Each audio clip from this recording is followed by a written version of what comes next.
Good morning, Alan Burnett here with the Funky Chamber of Commerce. I am pleased to have two industry professionals in my office today. We're talking about the current real estate market. So I've got Dave Couk, who is a mortgage loan originator with Integrity Home Mortgage Corporation, along with Tyler Ross, who's with Ross Real Estate, the owner and broker. So gentlemen, it's a pleasure to have you here today.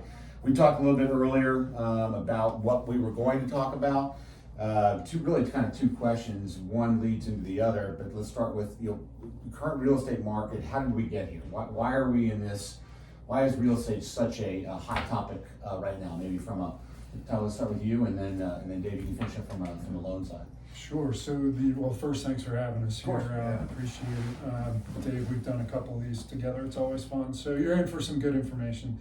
But to kind of get to the short and quick on why we're here, it's certainly a disruption over the last 2 years as a result of the pandemic. I mean, you got people behaving differently, you have economics behaving differently, you have supply chain of goods, labor shortage. So all of these things have certainly been influences on why the market has been so frothy, why the supply of homes has been so low. So that's really kind of the short answer on why we're in such an atypical place. I like the frothy reference. I'd actually kind of put it all in a jigger and shake it all up. Absolutely. I don't think it necessarily surprises anybody, but it is good to be reminded of that it's not our market, it's not our location, it's not the time of year. It's a combination of things that have put us in that position from a inventory perspective. Then from a loan perspective, probably even just as frothy. To use Tyler's. So I saw a couple of charts last week that really were eye-opening. One of them showed the number of houses that were built over the last several decades, and leading up to 2010. This chart anyway was indicating that we were building somewhere in this country around 27 million homes a year. I mean, not a year, but over the decade. Okay. You know? And that just seemed like a really big number to me. And then from 2010 to 2019, the number was like 5.7 million. You know, it was a fraction. So, I mean, obviously we had the mortgage crisis. You know, if you haven't seen the movie The Big Short, I mean, it perfectly described exactly how this all happened. But you know, the top of the market, 2006, and then you start to see things unwind. You go into kind of a free fall. A lot of builders went out of business. A lot of the smaller guys folded, filed bankruptcy, and some of the bigger players as well. So, you know, fast forward from 2010, when I got into business, agents were complaining then about a lack of inventory in 2010, and the population growth continued, yet building was nowhere near where it had been. So, you know, if you only learned one thing in any economics class, supply and demand, it just stands to reason that, you know, as demand is increasing and you have supply decreasing, you're setting yourself up for a classic, you know, squeeze where prices can only go higher. And so that's kind of where we are. And then Tyler pointed out all the other, you know, sideshows that were going on. So it's created a pretty difficult and atypical environment. So if you kind of stripped away the cause and focus more on the result, I guess if you looked at 2010 to 2021, 22, probably the scenario or the end result is somewhat similar. How we got there is obviously perhaps a little bit different, but then at the end of the day, we're still running into a situation where inventories are down, prices are up, and it creates challenges, you know, for not just the buyer and the seller, but equally, you know, the brokers, the loan originators, the construction folks, the home inspectors. I mean, you know, obviously this industry in real estate, it has multiple tentacles on it, and everyone's affected by it. So I think it's a good analogy to kind of say, well, we've been here now twice, we're likely going to be here again. Nobody again has a crystal ball. We'll talk about that towards the end. So with all that going into account, I'm a buyer today, right? I've got two professionals representing the two key components in the real estate market right now. How do I, hypothetically, put myself in the best position possible to actually, I guess, win, right, for lack of a better word? Yeah, win. Get that house that I've been looking at, or even, I'm not even looking at a house yet. Let's talk about that, right? What do I need to do? What kind of pregame prep do I need to do in order to ensure that my odds or my chances of winning that house, whatever it is, over obviously the competition that I face? What do I need to do? I'll take that first, because my piece of it should be first, and that is, my number one piece of advice is, and always has been, and will continue to be, get with a licensed loan officer and get through the pre-qualification process several months before you get in Tyler's car and start looking at houses. Okay. Reason being, things show up in credit reports. We're forced to use a FICO Classic, a tri-merge credit report, which shows everything under the sun. A lot of times there will be things in there that surprise people that they didn't know about. This gives us time to address those. You want to be locked and loaded, and in our parlance, that means fully pre-qualified. Credit report is done, checked off. We've identified your income, and we've given you a checklist of the documents you're going to need to submit the loan if you're lucky enough to win a contract and get a ratified contract. So what that does is it gives me leverage as the lender to, Tyler's got you in his car, you've identified a house, you want to make an offer, Tyler says, we're making an offer on this house. I can pick up the phone and call the list agent and say, hey, I know you're probably receiving a lot of offers on this house. I know it's competitive. You're going to get an offer today, if you haven't already, from Tyler Ross. And I just want to let you know that my clients have been thoroughly vetted. We've got,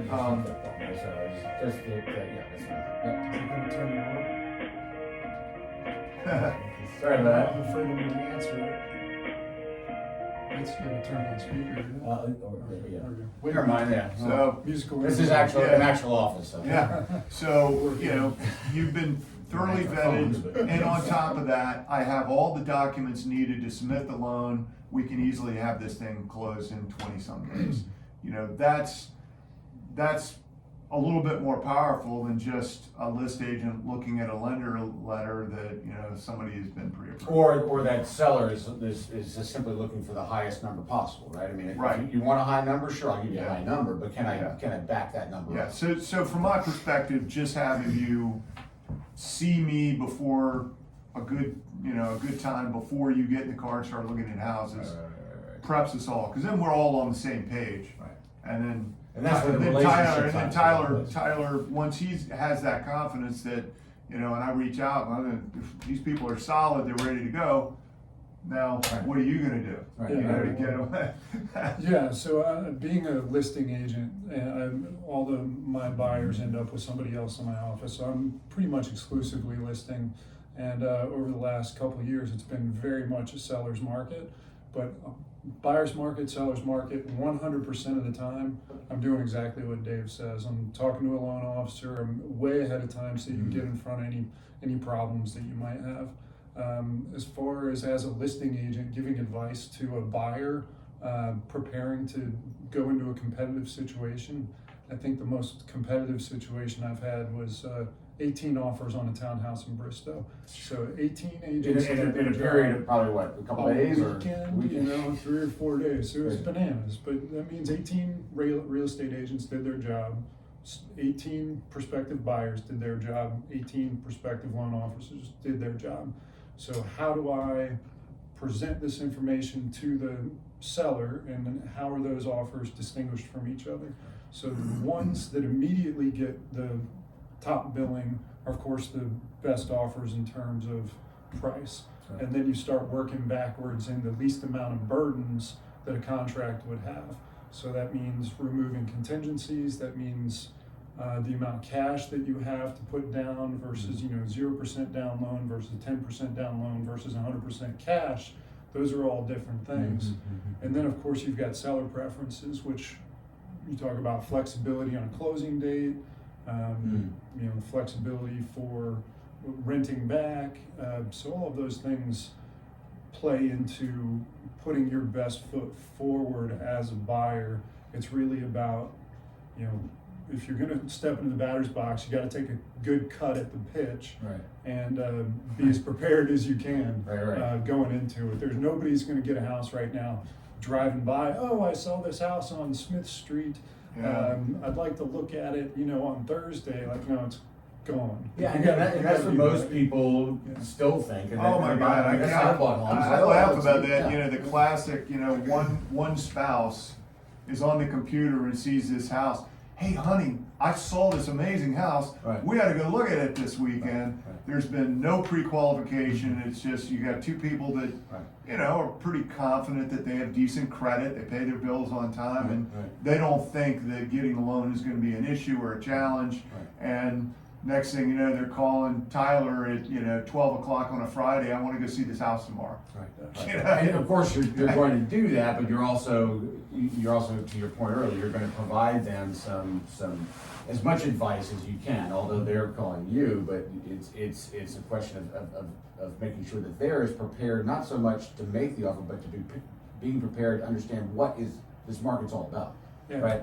Which is probably the bigger picture. That's a big thing for real estate agents is the expectation management of Mhm. working with somebody that doesn't. That's one of the big values that a realtor brings is, you know,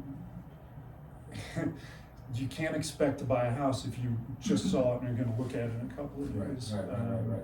So, how many conversations have you had where with your client that says, you know, we made 3 offers, you know, on 3 houses, we keep getting blown out, so this 4th one, we're doing it on this next try. We're best offer, and so if you really want a house, you got to swing for the fences right out of the gate in this particular real estate climate. But part of our job as the lender and the agent is to educate our client as quickly as possible and bring them up to speed so that they don't miss that house on the first go around or the second go around. But sometimes there is an educational period to really get your own mind as the customer, as the buyer, to understand what it's going to take. In that educational piece of it, one of the best examples of that. So a few years back, I did a loan for a fella. He called me, and this guy was super smart. You know, he worked for like Google. He was some kind of analytical quant dude. I mean, the guy had his stuff together. But you know, he kept telling me, yeah, I know this. I've been doing my research. And he'd been all over the internet and taking notes, and this guy was pretty well informed. But when we started talking about things specific to actually purchasing the house, nuances of the loan, different ways to structure a loan, how less money down might bring into play mortgage insurance, and all these things, the guy made a comment to me that I'll never forget. He says, wow, he goes, the more conversations we've had, the more I realize that I don't know as much as I thought that I did. And not only that, I don't know what I don't know. Right. You know, how much more is there? Yep. You know, Yep. and I said, yeah, and that's, you know, it's not that you can't go out and do this on your own, but it's so much of this stuff, you know, you just got to learn from experience, and that experience is, you know, Tyler's experience of thinking that he's made a good offer and getting rejected, but then learning what little thing could have made the difference and won in the deal.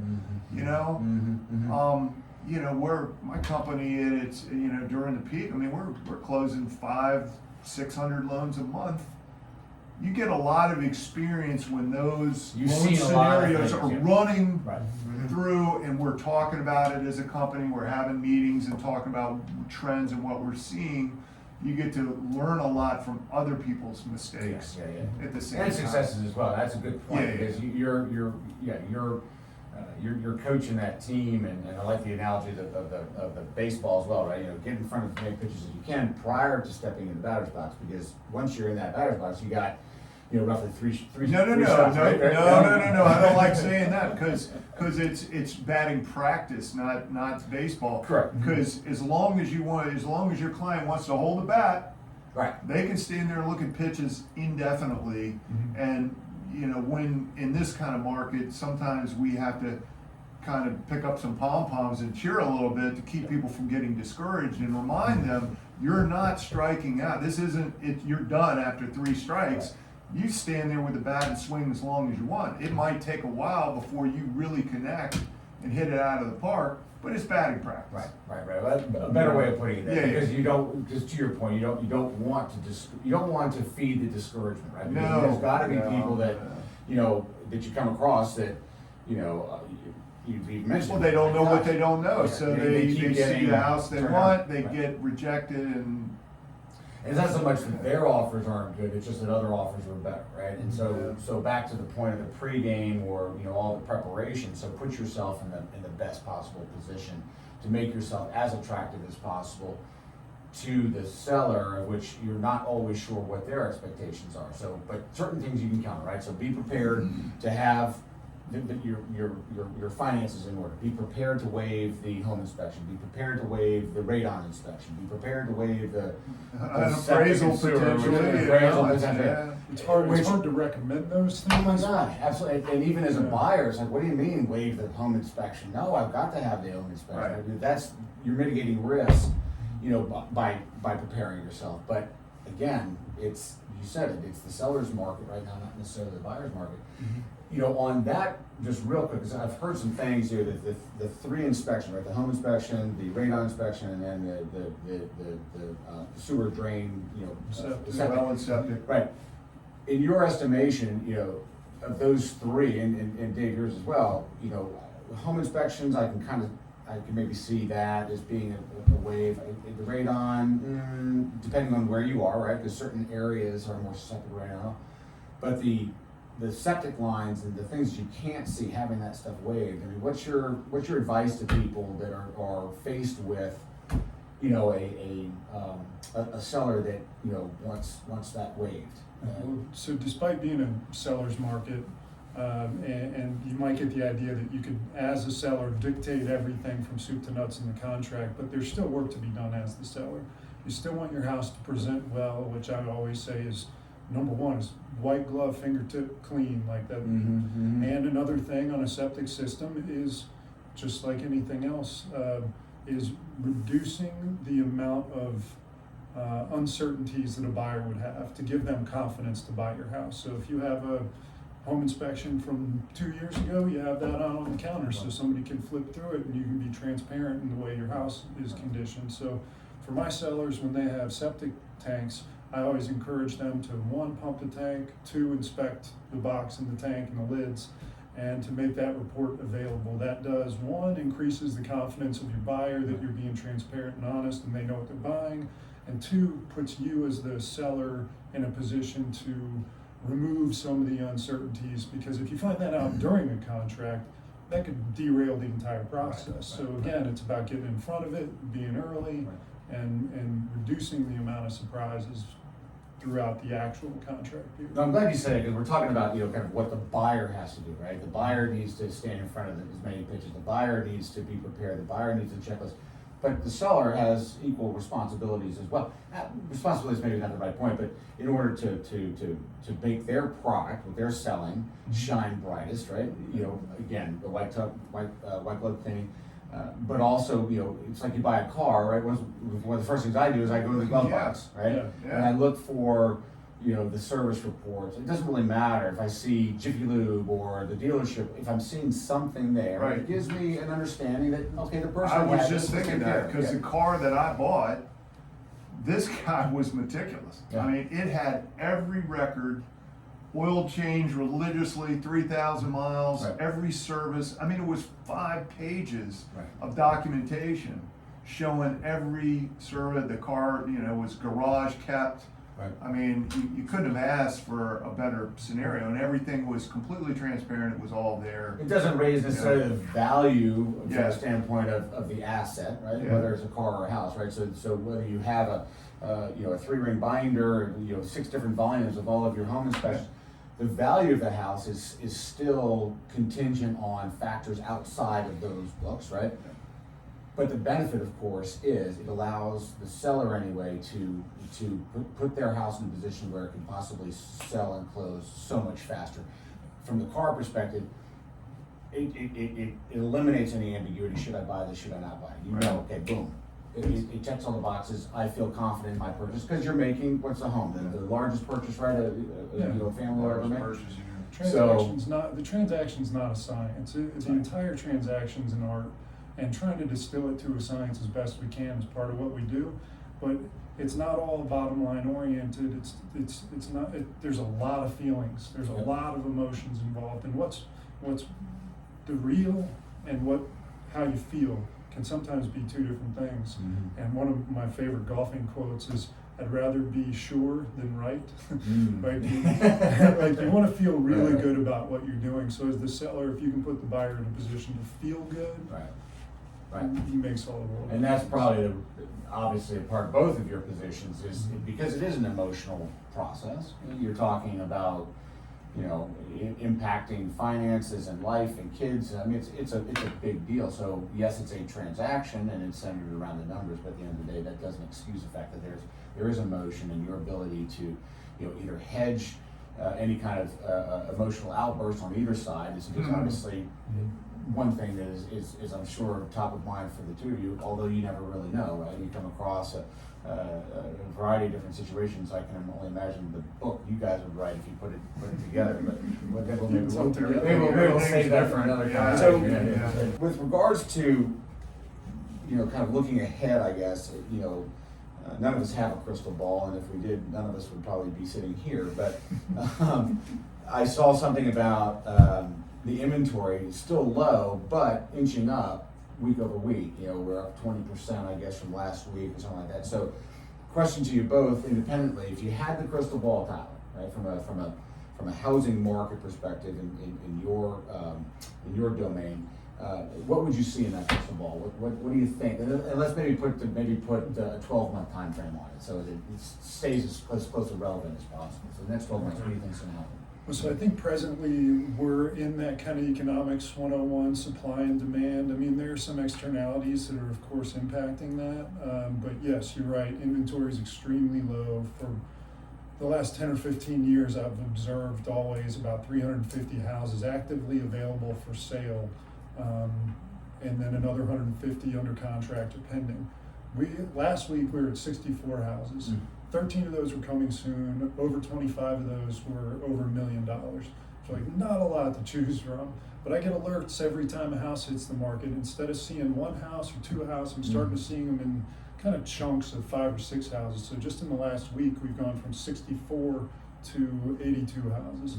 So I think we're going to see more of kind of a typical spring, more houses hitting the market. I mean, we're still at only like a 3-week supply. Days on market still less than 3 weeks. And last year it was like 40 days. Now it's at like 20 days.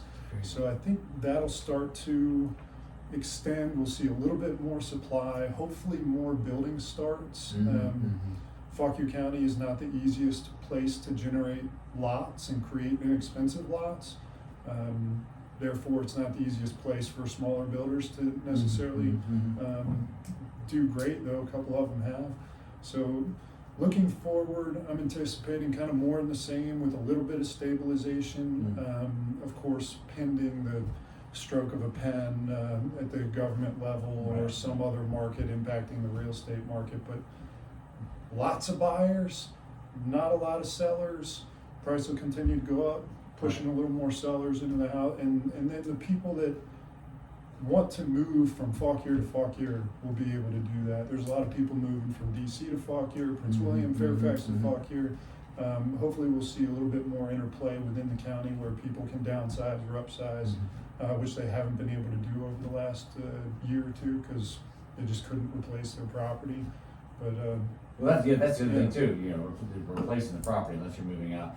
You brought it up earlier too on the other related industries, especially from a building perspective. And I don't know if you know this, but if we were 64 to 82, is that difference, those are existing homes, right? Those aren't homes that were just built and now have the Right. COs and ready to go, right? So one would hope anyway that as, to your point on lots, I get that, but even if there are lots available, but if the supply chain starts to open up and the prices go down as a result of, what, $85 for a sheet of plywood, 3/4 inch plywood at Home Depot a year ago?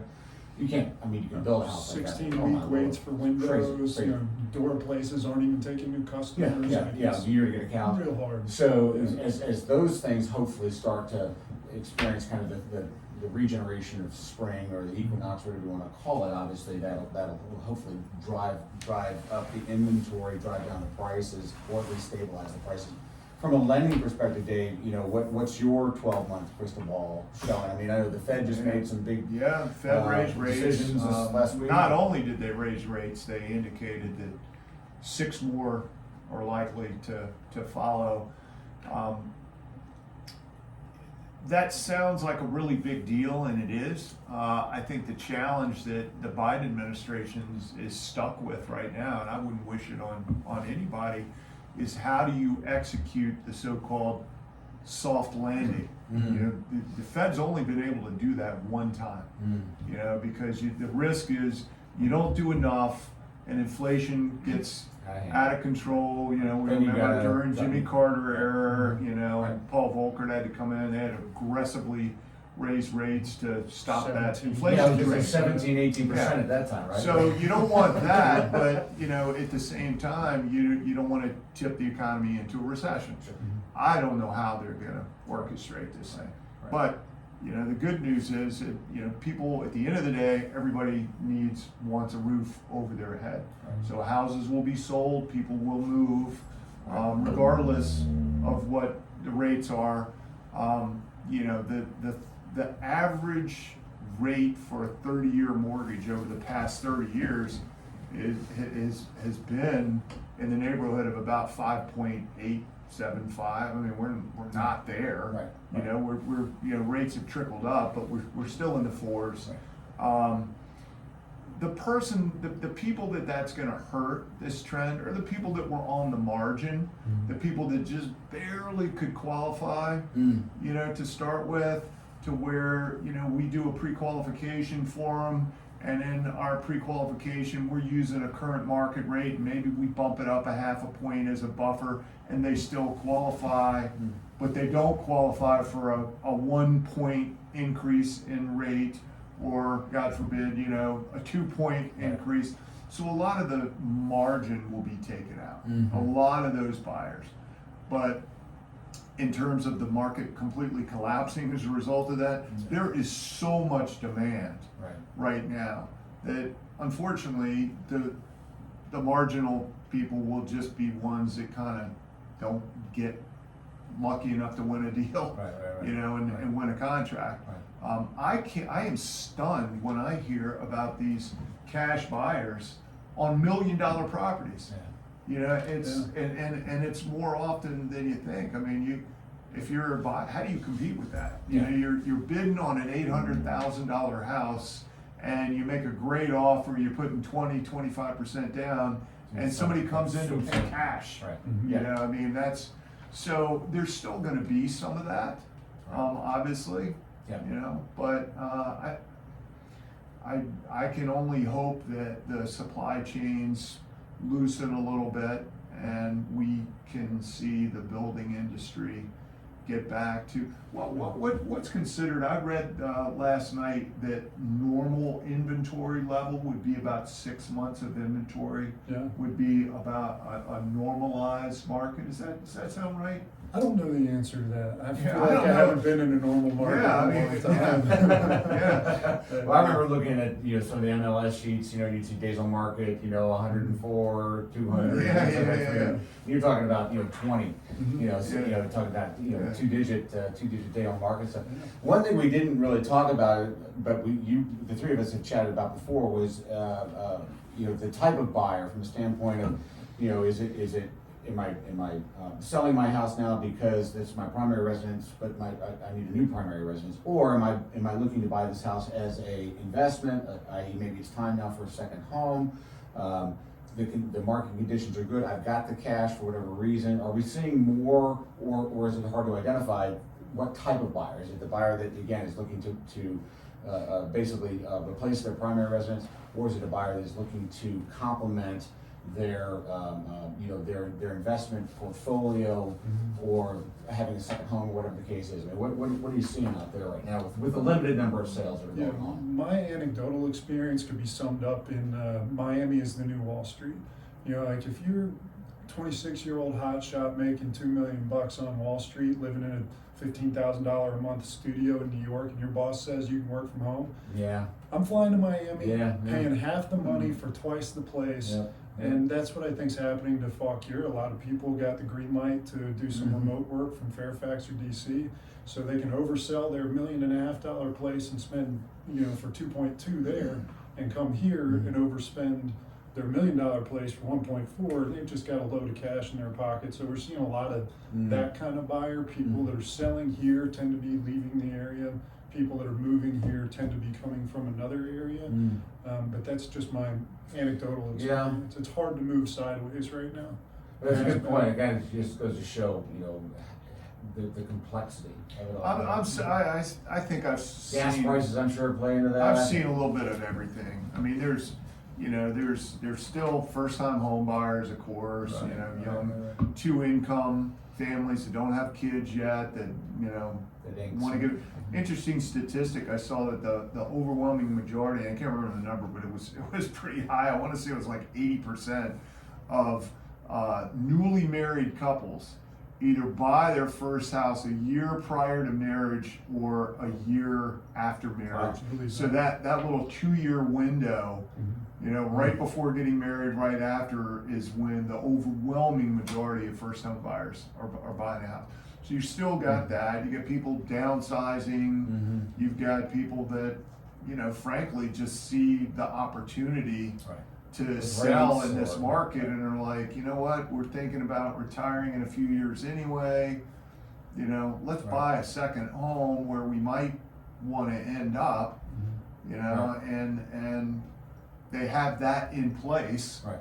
So they got a place to go. Right. And they can work anywhere they want. Right. So then they go and list their house to try and get full market value. I mean, there's everything. I mean, I see every kind of buyer. Yeah, it goes back to the book you guys are One going thing back. I'm starting to see is I'm seeing more. I've picked up some loans that I haven't seen in the past, which are people buying lots. Going, I can't find a house, but daggone it, I see some lots here and there. Why don't I just go buy a lot, and then if I'm ready to build now, I will, or I'll just wait. Maybe the supply chain works itself out and I build in a year or two. So seeing a few more lot loans than I've ever seen. Construction to perm, every construction to perm loan I've got going on right now is way behind. I was looking at a contract the other day. Close date was supposed to be like December something, then it was February, then it was June, and now it's May because the cabinets came in and now things look like they might pick up speed. So who the heck knows, man? It's and thinking about all the new homes as well, kind of as we're having this discussion, I'm thinking about Mintbrook, down in Bealton, I'm assuming every one of those are sold prior to the CO being issued, likely, or contingent on COs. You've got the Van Meter projects going up in Marshall. You've got Cleveridge's Corner, obviously Culpeper County, but no less impacts Warrenton and Fauquier County. The Cleveridge's homes, I haven't been up there in a while, but I know that the site work's done. I'm sure They've got a ton of lots already spoken for. Yeah, and then there's the new homes that are across Academy Hill on the other side of 29 that are popping up. So I mean, I keep going back to the 64 to 82 question, or just the 82 number, 82 homes. I want to say, but those are existing homes, right? That's not new homes. No, that's everything, right? It's just. That does not account for the direct sales from Envy or Lennar to other places. Those 82 are mostly resales. There are a couple paper houses that smaller builders will put up. Right. Yeah, it's mostly what's available now. Well, keep in mind too, and I was thinking about this the other day, all those projects that you're talking about, the buyers of those, they're not all living in their parents' basement. Right. There's going to be a home that's going to get listed eventually, Because, yeah, you know, of course, because if right. you're buying one of these new homes being built, a lot of these people have a house to sell. Right. And they To your know, point, it's they're gonna, they know it's downsizing going to or- sell immediately, so they're going to wait, Right. right? Right. They're going to wait until they're pretty close to, you know, because you don't want to put your house on the market too quick because you know it's going to sell in a week, and then all of a sudden you're like, oh, they're behind. Shoot, it's going to be a lot longer before that house is built. Right. You These know, big national home builders have a little bit more tolerance for home sale contingency than like your typical seller, because typical seller has somewhere else they need to go and they have their own restrictions. But that said, that's another good reason to feed into how do you prepare yourself to sell. A lot of people have a house to sell. So you gotta talk to your real estate agent, set some expectations, and talk to a guy like Dave who has products that, as yeah, educated we have a bridge as that guy loan. goes. You know, we got That's a bridge right. loan product. So you know, you got plenty of equity in your house. You know, Right. we can do a bridge loan, 80% of the combined value of the two houses. You know, I mean, There's ways to do it. There's ways to do it. little arrows in the quiver, but every situation is different, and it absolutely warrants having the discussion about all these nuances so that you're in the best position possible moving forward. You Yep. got a blueprint, and that Yep. blueprint makes perfect sense. And at the end of the day, and you brought it up, the Google guy or whatever it is, you know, Yeah. the internet is a fantastic thing. Well, you said it's like drinking from a fire hose. There's so much information. too much information. That, Yeah, you know, it's like, what is relevant to Right. my situation? Right. And the analogy I like to use, you know, somebody wants to call, you know, makes the call to a bank and says, hey, what are your What's the rates rates today? today? Oh my God, you know, What that's do you calling, want? that's asking my brother at Harris Teeter, what are citrus prices today? Right. You know, lemons, limes, grapefruit, you know. Right. Morning, You know, afternoon. clementines, organic, non-organic, Right. you know, depends on Right. the type of house you're buying. Right. You know, condos, townhouse, single family, Right. you know, do you have excellent credit, fair credit, not so good credit? Not according to you, How much are according you to- putting yes, down? the- You know, right. what type of loan program are you using? Right. You know, I mean, all of these things come into play.